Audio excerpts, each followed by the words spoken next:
Babis, thank you so much for gracing the occasion, and thank you so much for always being there for our kids. Our kids really look up to you because they're the ones to be like, I want to work under Babi's name. Her shows are amazing. Thank you. So that's again a huge opportunity for us to talk to you. And on that note, I would like to start with knowing your journey. You've done fantabulous job in the fashion space, and many more years to come, of course. Legends going to get higher and higher. So, can you just take us through your entire journey of how did you start? Why did you choose fashion? What was the mindset behind that? So I'm going to start with telling you I did not choose fashion. Fashion chose me. Okay. I had no clue about this industry. I didn't know the F of fashion. I had no exposure to this industry. I had no, I knew nothing about it. I was just like a raw canvas.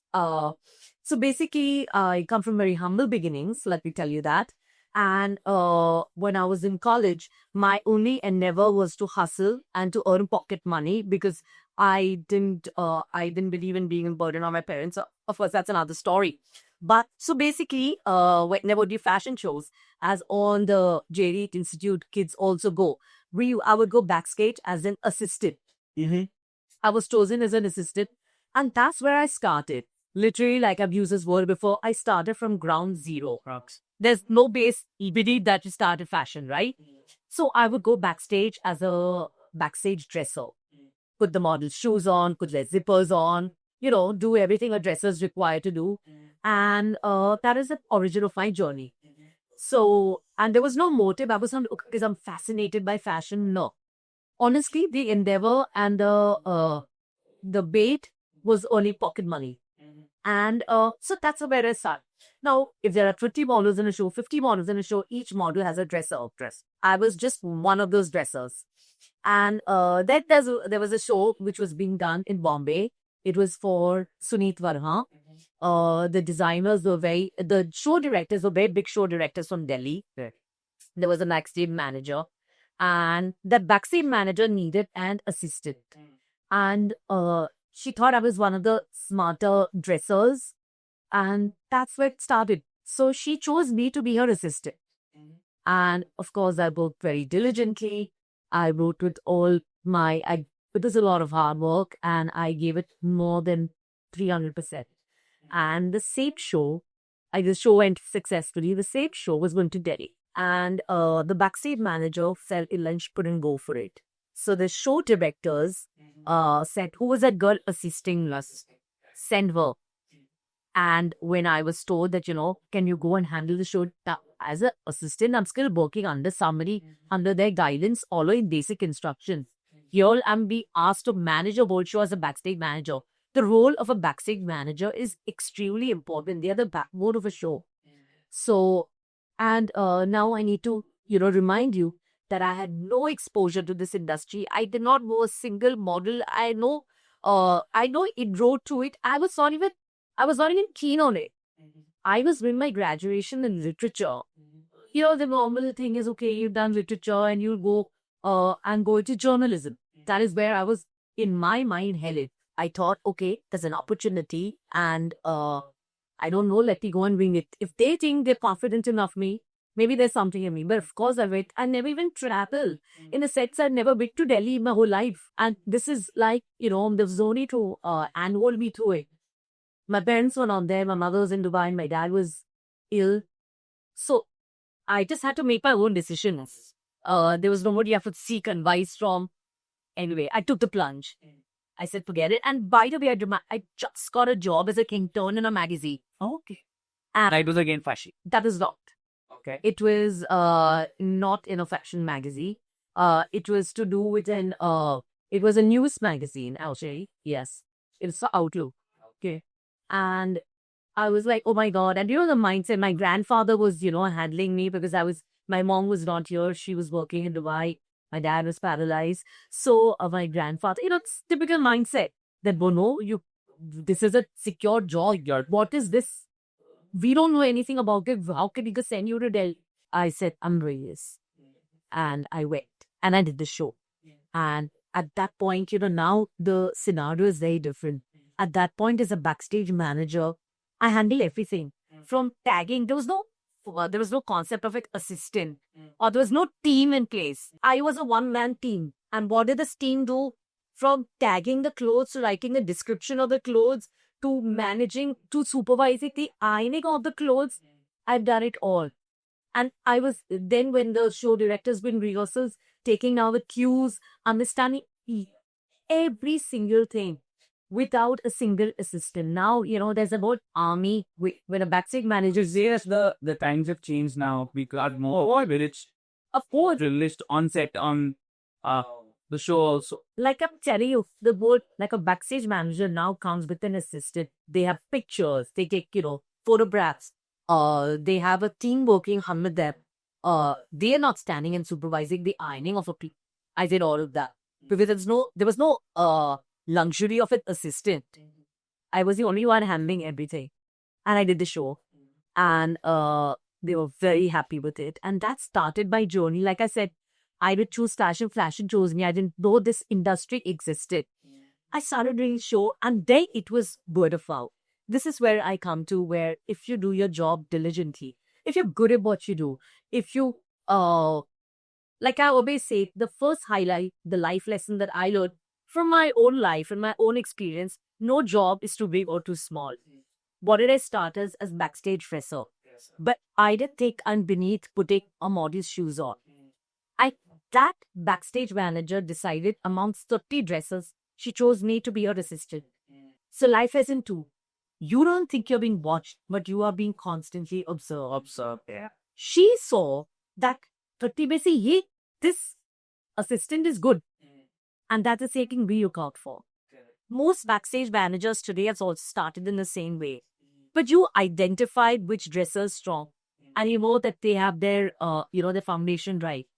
And you could build on that. But if your basic work ethic is not in place, then So this was your best show. I mean, that one show that really changed your so my journey is not over at all. Oh my! Since just a beginning. I started as a backstage dresser, so I can't define a best show there. When I moved on to becoming the show director, you can ask me that thing. So I decided I'll make it quick and start as a backstage manager. Suddenly models, I'm talking to other show directors who are hey, there's a good backstage manager. She's very efficient. And that's how it started. Different show directors started using me. And then suddenly a new world opened up to me. I was traveling. I came into money, which I didn't have earlier. I came into, the industry, got me friends. That's what, lasted the lifetime now. They didn't become models. They were not just models. They started as models. I was a backstage manager. But the relationship translated into so much. So I made friends. I started travel. I got into money. And I was doing great. And I was in my very comfort zone. And then the next thing is designers started asking me, we like you. And because they would see me even at fittings, I would go a little above and beyond what I was meant to do. I will conduct fittings. And they're like, and suddenly companies ask me, like, would you be able to go to the show? They're always looking on to somebody who's cheaper. They're going to do this that way. Everybody's looking to save a buck. And I was like, no, that's a big responsibility. But there's certain designers who have faith in me, who have, and they're like, too much more. Let's see. Let's see how it goes. Let's see how it goes. I think one first shows that I ever did, even as I was back, was for Manish Malhotra in Ahmedabad for Skoda. Okay. And I was like, this is a big responsibility. And then I started doing it. But then I still had my legs in both boats. I was still a backstage manager. I was still show directing. But there was a conflict of interest there. You can't have an analogy would be kind of a movie show director also working in the costume department. A movie show director may write the script, may write and edit it. I'm also presenting mixed signals to designers. Some designers who show are done, again, I'm bringing them backstage. So, finally, I had to make a decision. And more. I have to make the jump. I had to make the leap. And I did that. And work stopped. I said, so now I'm become a show director. And you have to keep in mind the fact that I was so in demand in sets. I was working non-stop, diaries full, no dates to give. And again, there was a lull. I have to explain that financial insecurity plays a big role also because, when you come from no money, then you earn money. and you don't have any generational wealth. You don't have a plan B. So when work stops, you're again, what have I done? And of course, there was a lot set out. I was like, what have I done? What is a decision I made? For a lull, there was a lull where I thought a few shows, and then I got a call for Lakme Kashi. Okay. That was like, I would say, but defining point. Again, I went for Lakme and I went for a meeting. And at that point, I would like to let you know, there was Lakme, had the main show area, the runway, which was the main.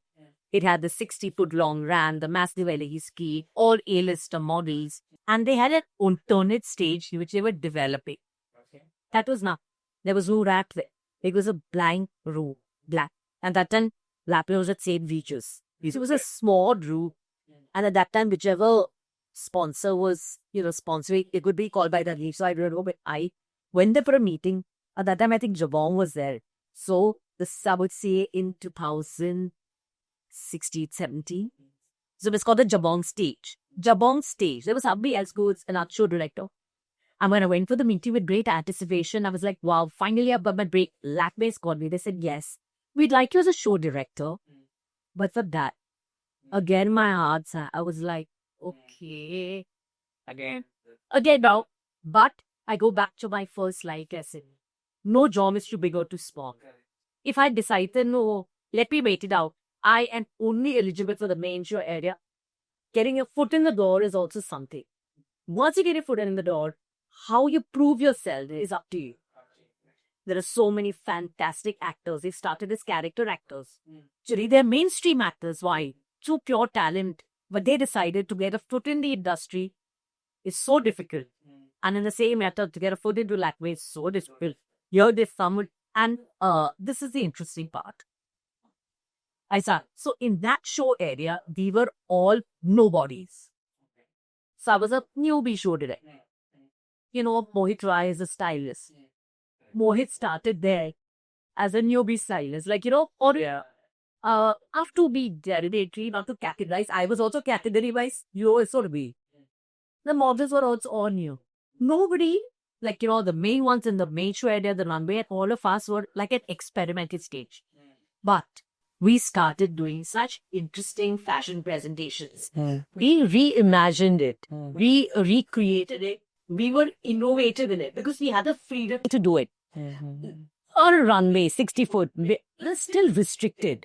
Here you're given a blank canvas. Go. Every show, go what? Show me what you can do.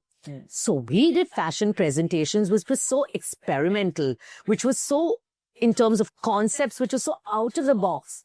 We did a jewelry presentation, I remember, like an art gallery. We'd done a Rimzim Dadu show where we created an entire maze. All those things you can't. And it started again catching eyeballs. I remember one of the supermodels at that time, Ricky Chatterjee. She said, wow, you all are doing such interesting stuff there. I want to be there. Because, models also want to challenge themselves. It started. Again, designers were like, this is innovative. And then again, I got called for a meeting at Lakme. And they said, Ravi's, one season, they gave me the shows in the main show area also, on the runway. But they were all the 12 o'clock shows. And now all 12 p.m. shows, as you would know, is the first show of the day. So all newbie designers. Correct. And they're traditionally all 3D shows. That means 3 designers. Yeah. One season, I had to do all the 12 o'clock shows and then go to the studio, go to my stage and do my regular shows. I think for that season, I must have barely slept for on top 20 hours on the entire 10 days. It was really hard work. The grind was real. Yeah. And then I got called again for a meeting and they said, you're now going to be a main show area director. We'll find somebody else over there. And it was literally like I got a promotion. But because why going back to the same life lesson too? You are constantly being observed. Yeah. You are constantly being observed, monitored. What are you doing? How are you doing it? How are you working under pressure? And that kind of started my journey. And then I became a main. Now I want to say something. So the main show area was here. Where we started was here. It started getting eyeballs, Today, it's at the same level. Yeah. We have the runway and this alternate stage, which was developed as a Jabong stage where it started from, is now called the Atelier. It's at the tail level. Yeah, correct. So, that's a massive validation of it's not just me, it's the entire team that work, the creative team from Rise, the stylists, the models. The models who started as junior, like Shreya Chaudhary, and all of them started there. Today, they're big models. Whether it was a Shreya, whether it was a Revati, there was an Alice, we all started there. And today, so that is the journey. Rightly said, the queen of fashion. I don't want that. I don't wear a crown, but I would say that yes, it's been a journey. Yeah. Now coming to my question, which is your favorite show? Which is being a show that has impacted you in your heart? You will carry that for the rest of your life. So, asking me to name a show would be like asking a parent to choose their favorite child. I understand, yeah. But Moments out of that? so let me give you the moments. Yeah. I'll give you moments not from so far back. I will give you moments from this year. Okay. Now, even now, I'm a main show director at Lakme, but there are still senior show directors, and the mindset is the big designers, and they have the autonomy to choose who they want to direct the shows. And so they give you good shows, but not the ones that all designers are great, but anyway, I'm digressing. To answer your question, this year, when we did the March season of Lakme, I remember where I was. I was at a Pilates studio. I was doing Pilates, and I get a call from Rise, and they are like, "This is the 25 years of fashion, 25 years of Lakme, which happened in March, correct?" And It was in Mumbai only, yeah. it was in Mobley, correct? And they're like, "Vavi's, you're doing the opening show of Lakme with Anamika Khanna." I think I kind of had tears in my eye because it was so unexpected. It is so, designers who have faith in you, who have worked with you, that, they will use. Anamika Khanna's never worked with me as a show director, and it's a big leap of faith. So when you see something which has not come to you, which is so unexpected, for me, that shook me. And of course, there was massive responsibility, So I think that was my stand-up moment for 2025. And secondly, doing the Vivienne Westwood show. Correct. The Vivienne Westwood Massive show. massive show. And also, they vet everybody, they vet every talent in the industry, and they will take an informed choice.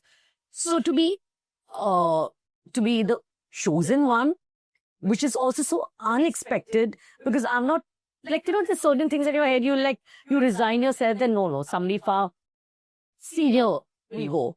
Because there's so many show directors of far more experience and who've been around, who also have a comfort level with designers, right?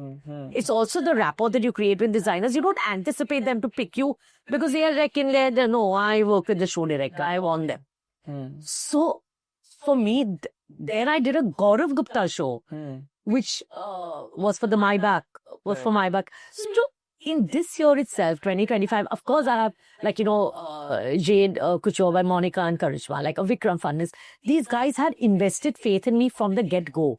I do all their shows. And it speaks a lot that, they have had so much faith in me that they repeatedly use me. But then today, this year was a breakthrough year for me only because people I didn't anticipate to do and 25 years of Lakme. The finale show was the culmination of 25 designers. So the main show was the opening show where the Lakme. And for an Anamika Khanna and for a Lakme, it was a moment. So this would answer your question. Right. Another question, how important is it to say no in this industry and stand by it? Because, when I look at kids, when they're getting into the industry, with any internship that they get, right? They want to say yes to everything with the fear of not getting work later on or somebody else taking their place, right? How important is it to say no in this industry especially?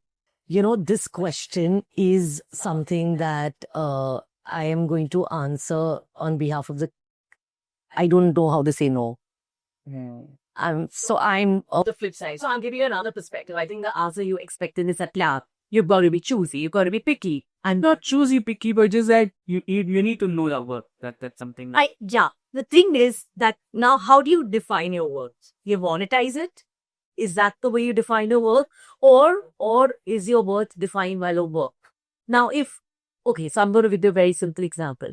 I've done A-grade designers. I'm not trying to put any categories, but which the mindset is that. So my reasoning is that I would love to, of course, if the money is established, I hope that there's a bare minimum I will go to. And I'm not going to go beyond that.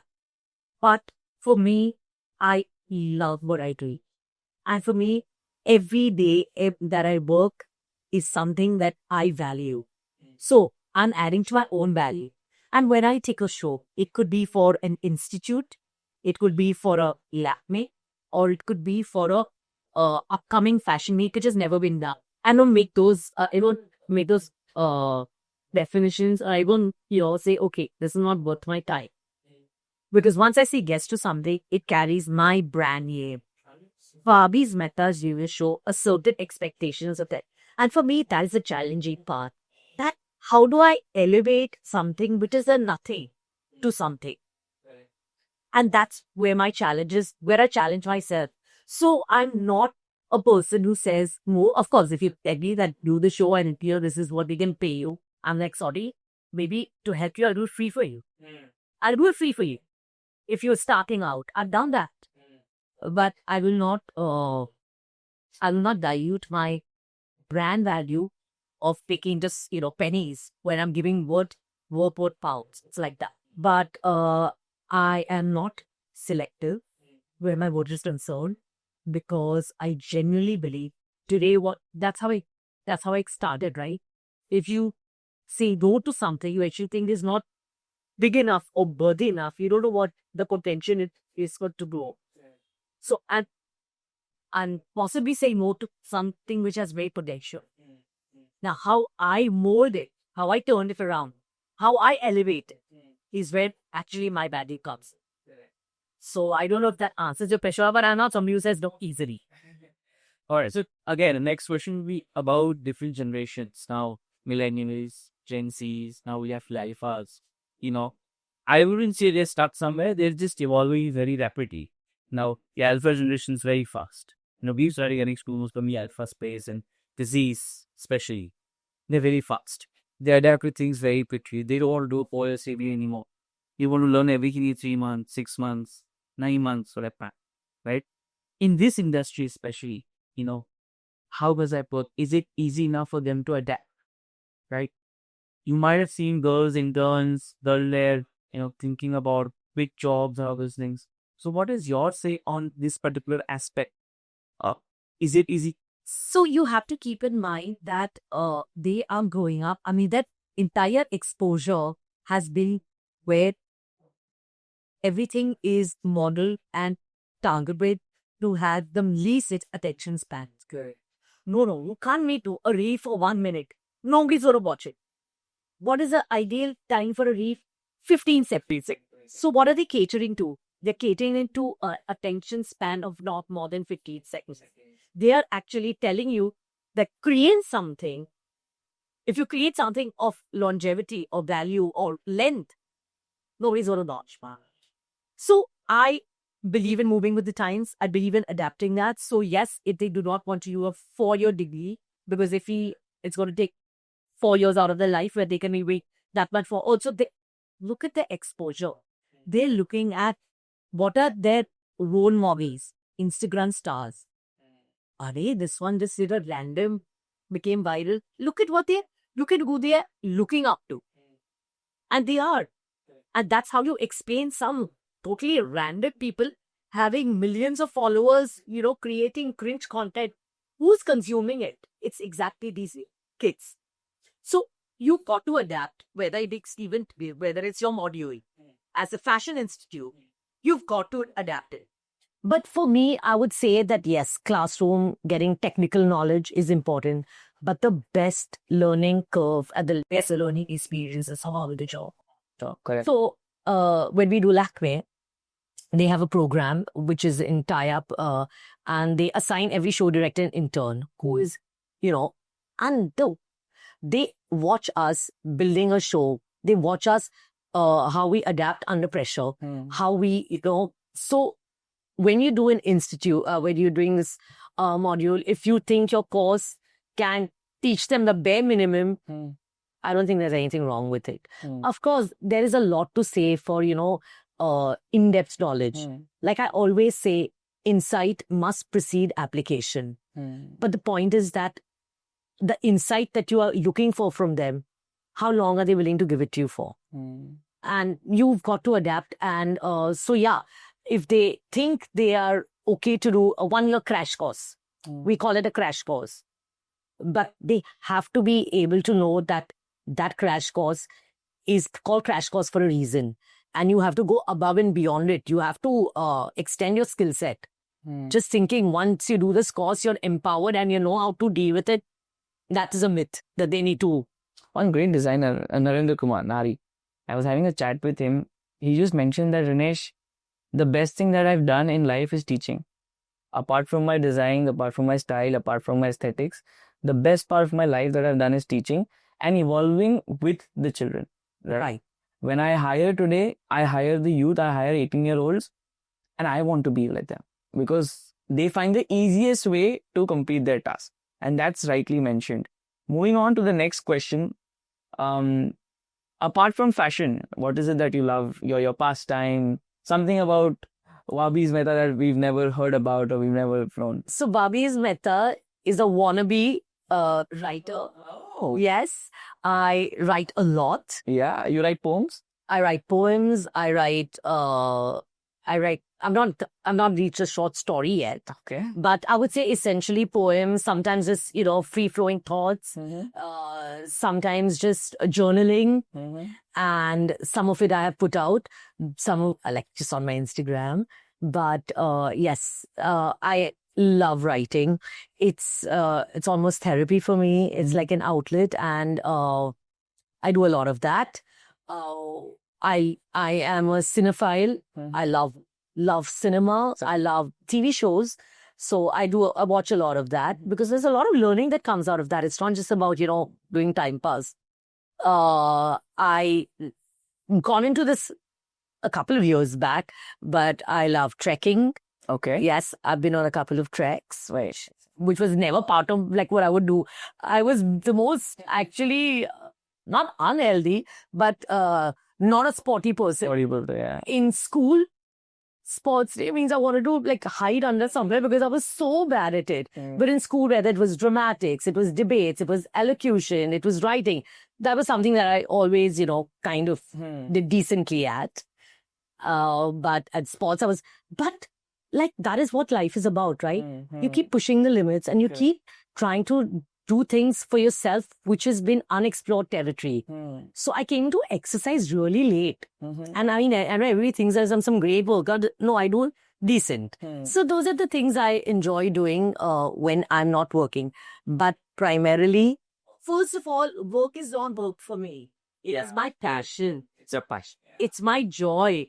So, like I tell somebody, I'll be like, I work, sometimes I'll work non-stop. Like I go with one fashion, sometimes in September, I promise you, 4 days, I was in 4 different cities. I didn't move. So I woke up disoriented because thinking, where am I? I thought I was in Dubai, but I was actually in Ahmedabad.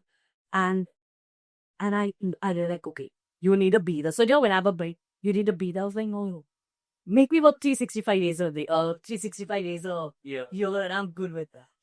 How important is it to carry yourself with confidence? And confidence, not overconfident, of course, but with sheer confidence and pride of whatever you do, of the work. Even, for example, if there is a mess up that has happened on set, how do you carry that with confidence, grace it perfectly? So what is that key element would you like to highlight? So for me, I would say confidence is not knowing what to do. That is not confidence. The confidence is knowing how to tackle things that you think you have the potential to do, but may not know the way to do it. Correct. I think that requires confidence. Like just being a know-all is not, it's nothing. Confidence is how you work under pressure. How are diamonds created? Diamonds are created only under pressure, right? Yeah. So confidence, and of course, we have to factor in the fact that we are all humans. So you have to know that we are all flawed and we are going to fail. There is no human who is going to surpass and perform all the time. Confidence is how you do not let a bad experience, how a bad moment define you. We've done shows, we've messed up, but there is so many things that you've got to actually, troubleshoot on set. Standing there, it's great to create a mood board. It's great to have a vision, and you come and you realize it's not translating.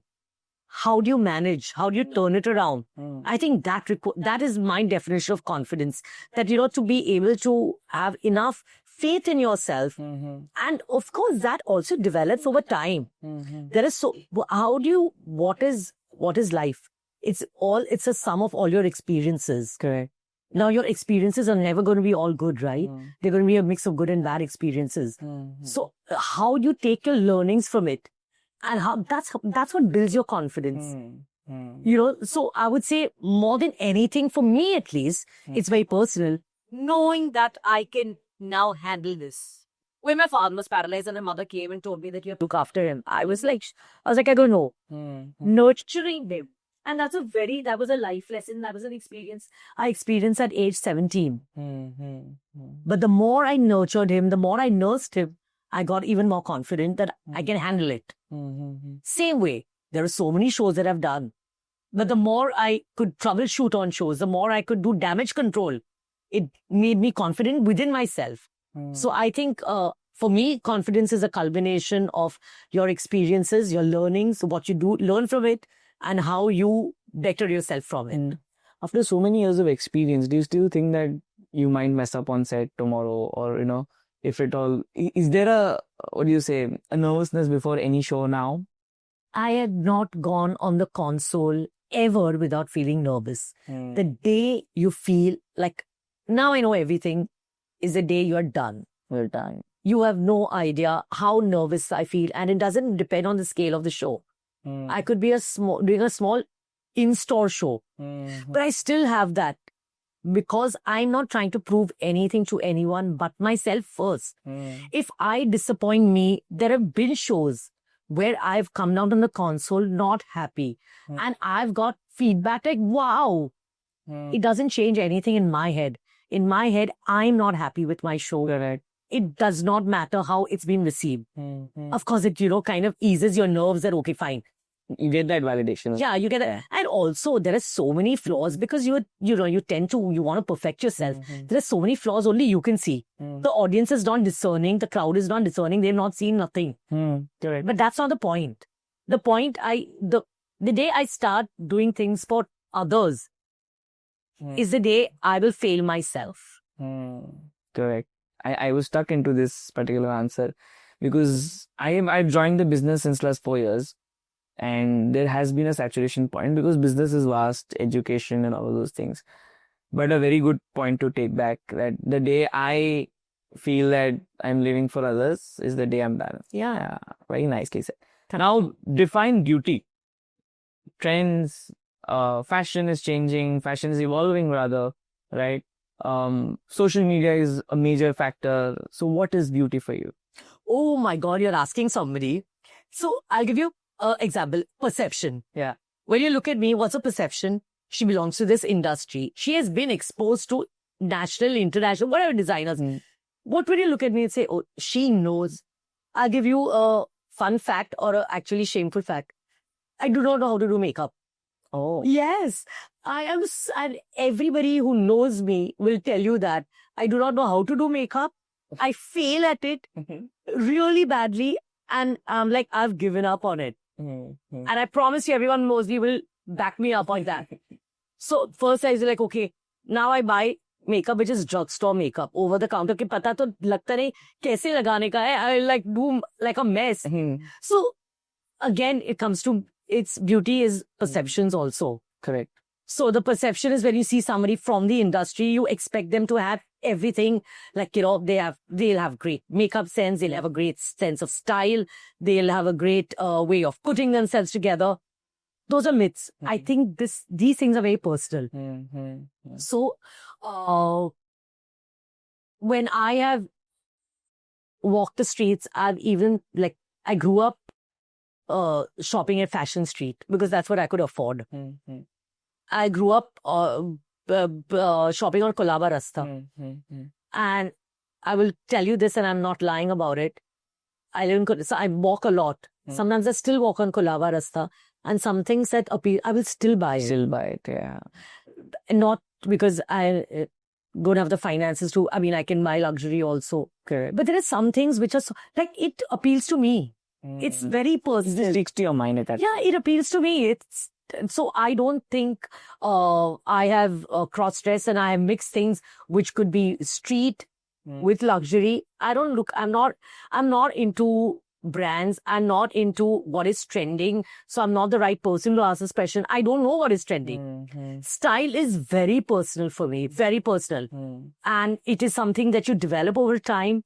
And for me, it is comfort over style. There are certain looks which will look great only with stilettos. But I will, because I can't walk in stilettos, so I will look at something which is more comfortable.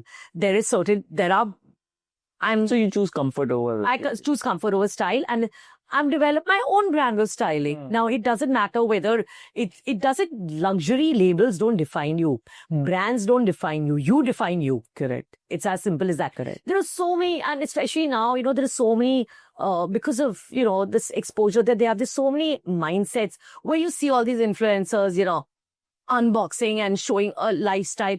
And there is so many who aspire only for that, thinking that if I don't have this in my closet or in my wardrobe, or if I'm not carrying this bag, I've not arrived. And that is so sad.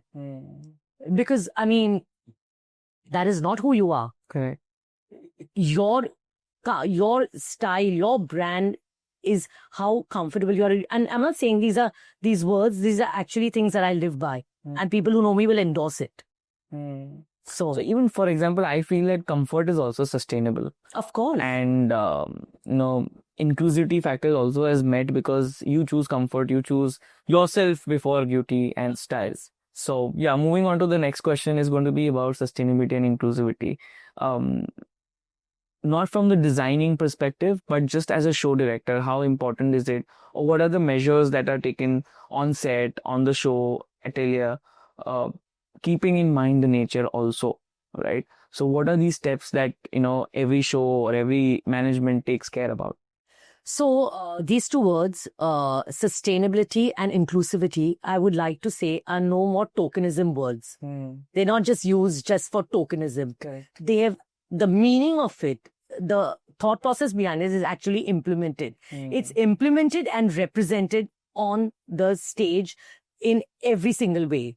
Earlier, Lakme had the first day and the next day would be Sustainable Day. Today, they've done away with that day. The entire Lakme Fashion Week is sustainable.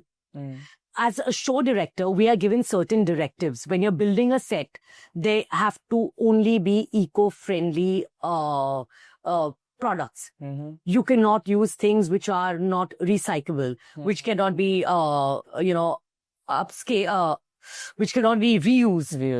They which leave carbon footprints. As show directors, they are very clear. We are given directives. Earlier, that was just be like, acha dikhane ke liye. Now it's not that. I will not be allowed to execute. There are only certain products that you can use. There are only certain materials that you can use. So that has been, that has come into play in a big way. Like I said, sustainable. They look at designers who, who endorse that view and who build towards it. First, there was a tokenism of only a sustainable day. Now there's nothing a day. Every day. It's all every day. Yeah. In terms of inclusivity, it is represented big time.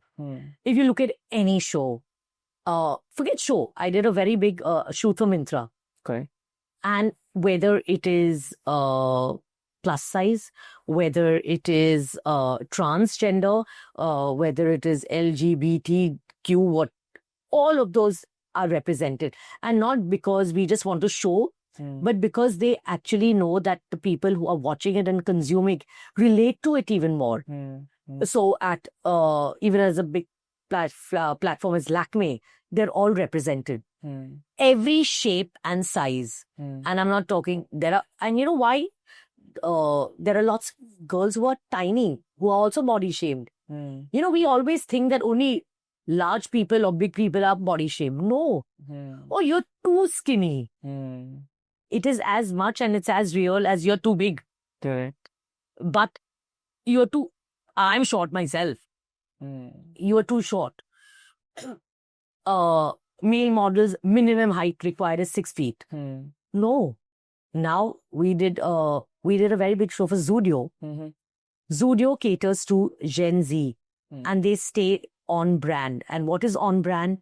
Making sure every shape and size is represented. And not that, okay, we'll just take one big one tiny one, baki or. It was a mixed casting of such different, because they know what is being consumed and they know they are focused to that. So, a Vivienne Westwood, when we put out the casting call, it said minimum 5'8", minimum. And believe me, over 480 models showed up for the casting call. You know how many were cast? We did 50. Okay. Between 50 and 55. And do you know some of the models that they chose? They never walked the ramp. Oh. Yes. And I did the show. So, but I was there, when I was there at the casting, I was advising them, you know, and every model came for casting. Supermodel, say, newest. Everybody. And of course, I'm telling them, you know, this person's supermodel, they've done a lot of shows. Lovely, great. But they don't work for us. And they have picked models who have never walked the ramp. Amazing.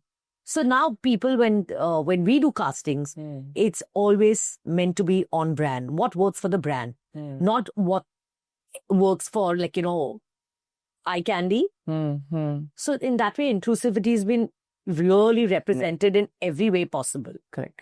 I'm going to ask you a very controversial question now. Sure. Yeah.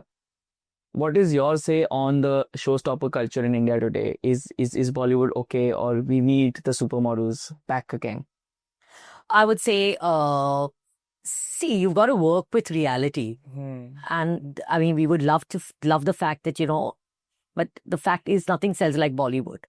Correct. Now, but what is also coming into the foreground again is the emergence again of the OG models. OG models. Because people have realized showstopper will, you know, make sure that you get grab your eyeballs in your 2-tier, 3-tier, whichever cities, whatever they are catering to.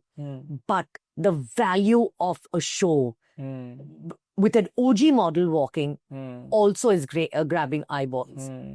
So from a mega designer like Sabyasachi to even when we did the Jade show, or I have another upcoming show like for Galerie Lafayette. And one of the very clear mandates from there is we want a representation of all.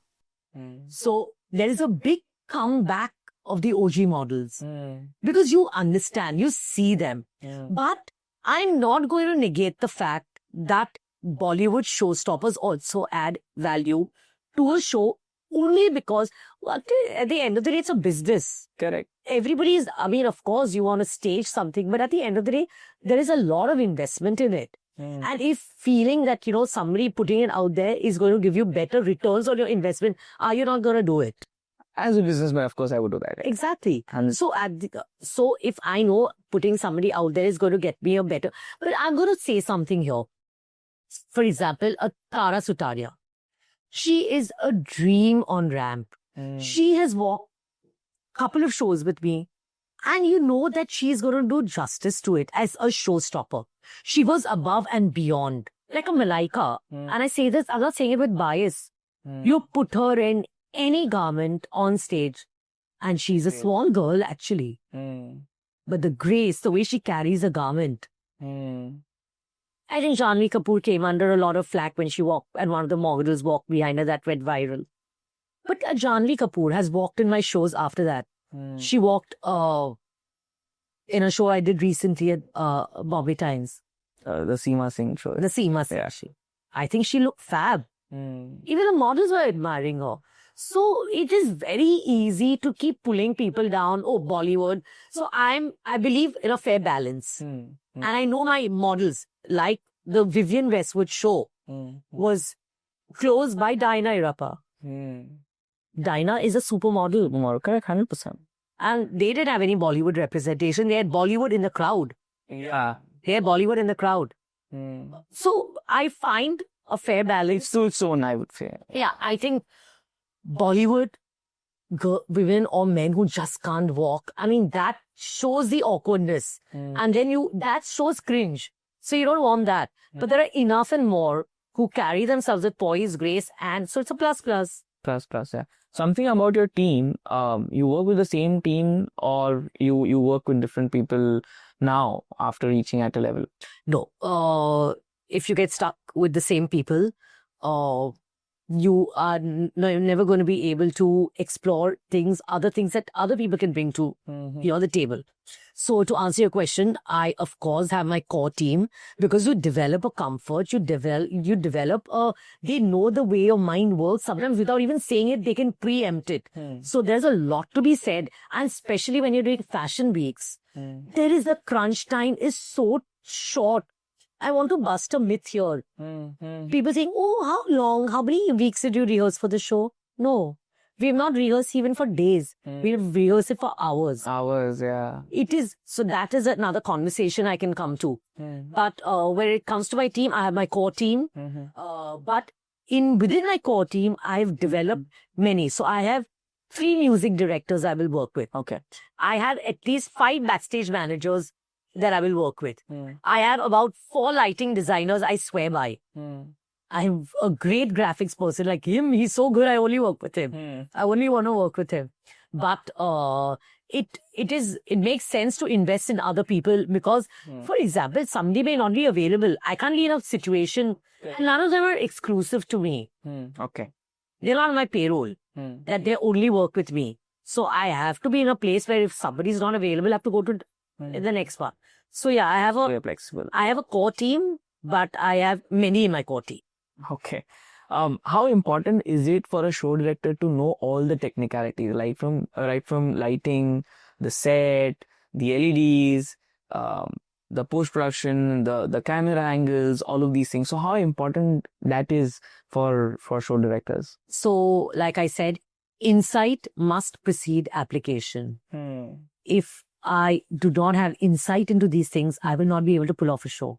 Correct. I may not be able to program the light myself, but I have to be in a position where I can direct my lights designer. This is what I want.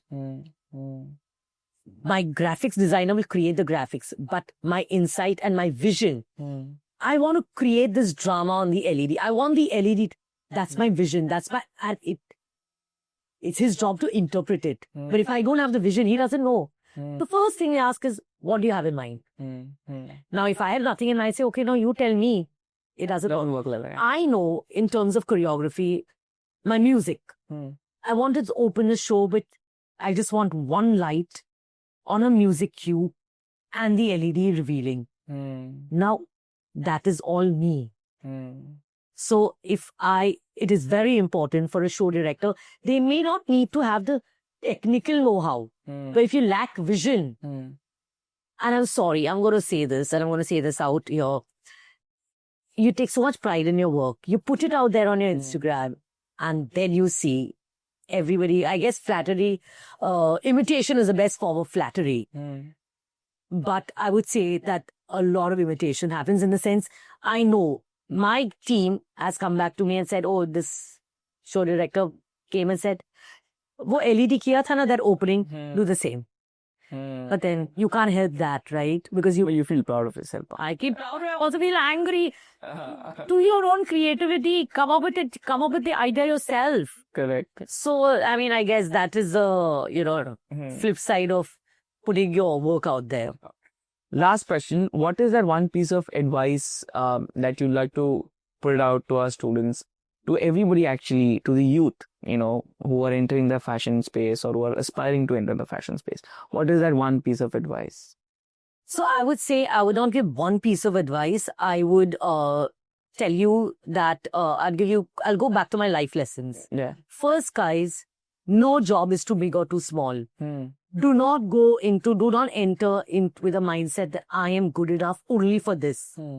It's okay to start as an intern where you are made to even go get coffee. Hmm.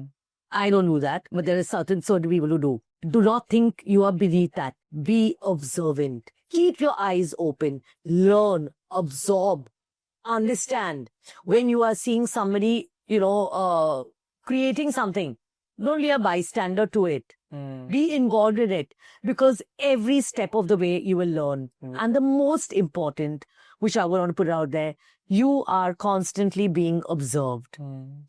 Do what you have to do in whatever limited scope that you have to do. Do it with your entire being. Do it with diligence. Do it with every fiber of your being, and it will pay results. Hmm. Don't slack.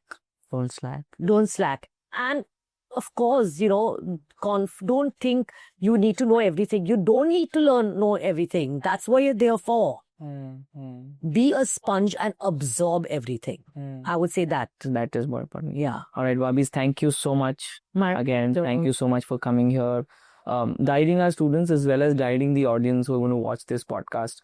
I was amazed by a lot of answers. Thank you. Once we cut the camera, there are a lot of questions coming out to you, which are very personal to me, and it's something that I want to have guidance about. Sure.